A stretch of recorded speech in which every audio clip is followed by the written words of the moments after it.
Ахын засаглалд Батлан газрын ханаа 2024 оны 1-р хэмжээнд Усан цэгийн албан татамгач элчгийн албан хааж ирсэн дайчин болон шинээр татагдсан дайчныг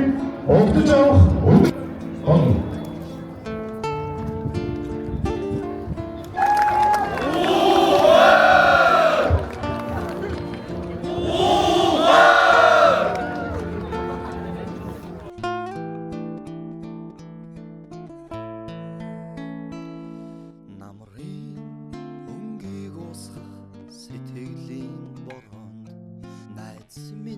Дурсамжийг минь сануулan ирээж